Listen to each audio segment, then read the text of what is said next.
ప్రభుజీ, కుటుంబ పరిస్థితులను బట్టి సంసార జీవితంలో కొట్టుమిట్టాడుతూ ఉంటారు కొంతమంది. అటువంటి వారు అసలు భక్తి మార్గంలో నడవటం కానీ దైవారాధన కానీ ఏమీ ఉండవు. మరి వాళ్ళు ముక్తి పొందే మార్గం ఏమైనా ఉంటుందా? ఎవరు కొట్టుమిట్టాడు అన్నాడు సంసార జీవితంలో? ఎవరైనా పీక పట్టుకొని నువ్వు కొట్టుమిట్టాడు సంసారంలో అని చెప్పారా? అది మన చాయిస్. మనం దేనికి సమయం ఇవ్వాలి అని అనుకుంటే దానికి సమయం ఇస్తామండి. మనకి ఏది ప్రియారిటీ, నాకేది ముఖ్యం అంటే దానికి సమయం ఉంటుంది కదండి. ఇప్పుడు చూడండి, బిజీ, మేము చాలా బిజీ, మాకు జపం చేయడానికి టైం లేదు, మేము గుడికి వెళ్ళలేము అనేవాడు ఇలా వాట్సాప్ స్టేటస్ చూసుకుంటూ ఉంటాడు అనమాట. అందరి మొత్తం కాంటాక్ట్లో ఉన్న వాళ్ళందరివి చూస్తూ ఉంటాడు. మరి వాట్సాప్ స్టేటస్ చూడడానికి ఉన్నాయి, ఫ్యామిలీ గ్రూప్లో వచ్చే అక్కర్లేని చెత్త వీడియోలు అన్నీ చూడడానికి టైం ఉన్నాయి, కానీ ఒక 10 నిమిషాలు కూర్చొని నామజపం చేయడానికి టైం లేదంటారు. కాబట్టి ఇది జస్ట్ అన్ ఎక్స్క్యూజ్. ఎవ్వరు కూడా ఈ ప్రపంచంలో నాకు టైం లేదు అని చెప్పలేరు. టైం లేదు అని అంటే నీ ప్రియారిటీస్ రాంగ్. నీకు ఈ జీవితంలో ఈ శరీరానికి ఎంతైతే ఇస్తున్నావా నువ్వు, అంతే నీ ఆత్మకు కూడా ఇవ్వాలి అని నీకు తెలిసినప్పుడు, దాన్ని ప్రియారిటీగా పెట్టుకున్నప్పుడు సమయం ఏర్పడుతుంది తప్పకుండా. కాబట్టి ఎవ్వరూ మనల్ని ఫోర్స్ చేయట్లేదండి కొట్టుమిట్టాడు సంసారంలో అని. మనమే కాంప్లికేటెడ్గా చేసుకుంటున్నాం. కాబట్టి మనకి ఈ జ్ఞానం వస్తే దీనివల్ల ఏం ప్రయోజనం లేదు. నా భక్తి, నా ధర్మము, నా దేశము, నా సనాతన ధర్మం గురించి మనం కూడా కొద్దిగా ఆలోచన చేస్తే అప్పుడు మన జీవితం బాగుంటుంది, ఈ దేశ భవిష్యత్తు కూడా బాగుంటుంది. ప్రభుజీ, చాలామంది కష్టాలు ఎక్కువగా ఉన్నాయి, ఇంకా నేను తట్టుకోలేను, ఇంకా నాకు అసలు వేరే దారే లేదు అని చెప్పి ప్రాణం తీసుకుంటూ ఉంటారు, ఆత్మహత్యలకు పాల్పడుతూ ఉంటారు. అలా చాలామంది ప్రాణాలు కోల్పోయి కుటుంబం ఇబ్బందులు పడే వాళ్ళు కూడా చాలామంది ఉన్నారు. ప్రభుజీ, అటువంటి వారికి మీరు ఇచ్చే ఆత్మహత్య చేసుకోవాలి అనుకుంటున్న వాళ్ళకి ఒక న్యూస్ చెప్తాను. మీరు ఏదైతే బాధతో చనిపోవాలి అని అనుకుంటున్నారో ఇప్పుడు కానీ చనిపోతే దానికి 1,000,000 రెట్లయి మరి జన్మలో ఆ బాధ అనుభవించాల్సి వస్తుంది. ఎన్ని రెట్లు? 1,000,000 రెట్లు. ఇప్పుడే నువ్వు భరించలేదు అని అనుకుంటే 1,000,000 రెట్లు అయ్యాక భరించే అవకాశం లేదు కదండి. కాబట్టి యూ కెనాట్ ఎస్కేప్. ఆత్మహత్య మహాపాతకం. ఎటువంటి పాతకము అని అంటే దానికి ఎటువంటి ఇంకా ఏం చేయలేమన్నమాట. అది మహాపాతకంలో మహాపాతకం. అటువంటి వాడు నరకంలో చాలా ఘోరమైన పరిస్థితులు అనుభవించాల్సి వస్తుంది. మరుజన్మలో ఎత్తినప్పుడు 1,00,00,000,000 రెట్లు ఎక్కువ బాధ ఆ జీవుడికి అదే పరిస్థితిలో వస్తుంది అనమాట. కాబట్టి తస్మాత్ జాగ్రత్త. ఇప్పుడు చూడండి, ఎవరైనా తాళం చేయి తయారు చేశారంటే దానికి తాళం తయారు చేశారంటే తాళం చేయి లేకుండా తయారు చేయరు కదండి. అలాంటి తాళం ఎక్కడైనా చూసారా? మన ప్రతి ప్రాబ్లంకి సొల్యూషన్ ఉంటుంది, ఓపికతో ఎతకాలంతే. కాబట్టి ఐ అండర్స్టాండ్, చాలామంది కాంప్లికేటెడ్ సిచ్యువేషన్స్లో ఉంటారు. కానీ మీరు ధైర్యంగా భగవంతుడి పైన నమ్మకంతో మీరు ప్రయత్నం చేయండి. ఎటువంటి సిచ్యువేషన్ దీనికి సొల్యూషన్ లేదు ఇంకా అనేది ప్రపంచంలో భగవంతుడు తయారు చేయలేదు. మీరు ధైర్యంతో ఉండండి, భగవంతుడు మీతోటి ఉన్నాడు, మంచి జరుగుతుంది.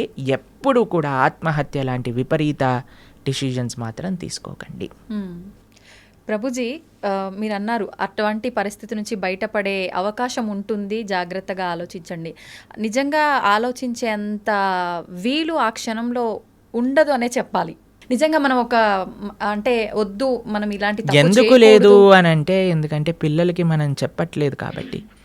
పిల్లలకి మనం జీవితంలో నుంచి సక్సెస్ ఫస్ట్ రావాలి, 90% ఎక్స్ట్రా, ఐఐటి సీట్ కావాలి, మెడిసిన్లో సీట్ కొట్టాలి. ఎవరైనా చెప్తున్నారా ఏం పర్వాలేదు నాన్న, నువ్వు ఫోటోగ్రఫీ చేసినా పర్వాలేదు, నువ్వు యాంకర్ అయినా పర్వాలేదు అని చెప్తారా పిల్లలకి ఎవరైనా? లేదు, చదువు పైన. లేదా మీరు బ్రహ్మచారి అయినా పర్వాలేదు, నువ్వు సన్యాసి అయినా పర్వాలేదు, నువ్వు ఏదైనా పర్వాలేదు, గొప్పవాడు వాళ్ళు ఆనందంగా ఉండాలని చెప్తారా?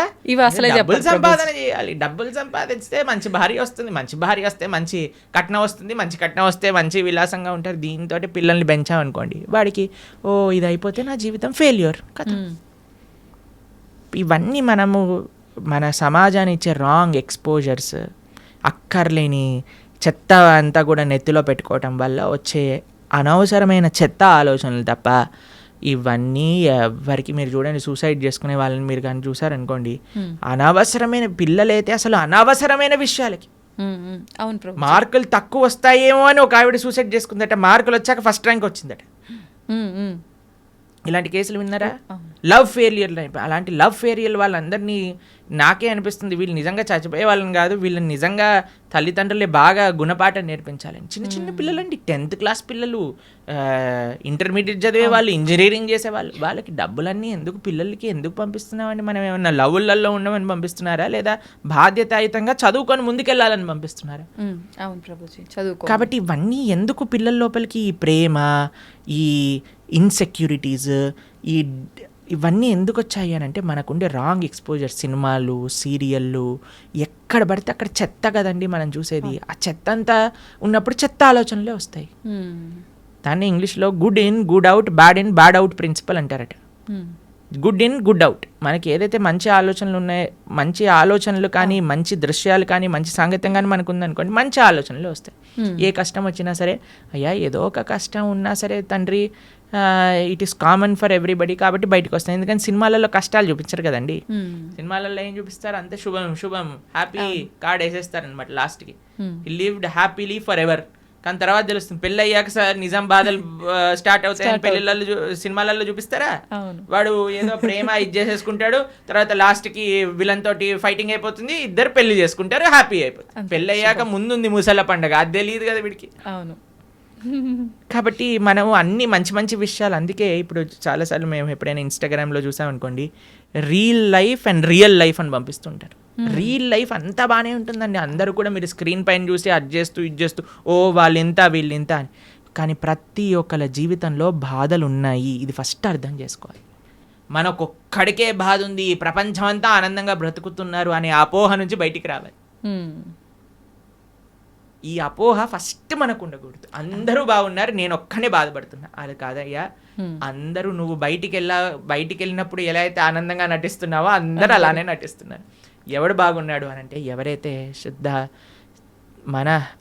శుద్ధి అహంకారంతో భగవంతుడిని ఆశ్రయించిన వాడు తప్ప మిగతా వాళ్ళందరూ బాధల్లో ఉన్నారు. ఇది 110% సత్యం. ఎక్కడ సైన్ చేయమన్నా మేము సైన్ చేసి ఇస్తాం, ఎందుకంటే ఇది శాస్త్రవాక్కు. సవై పుంసాం పరోధర్మో యతో భక్తిర్ అదోక్షచే అహైతుకి అప్రతిహత ఏ ఆత్మ సుప్రదీయతే. ప్రశాంతత కావాలి అంటే భగవంతుని ఆశ్రయించాలి. There is no other way out.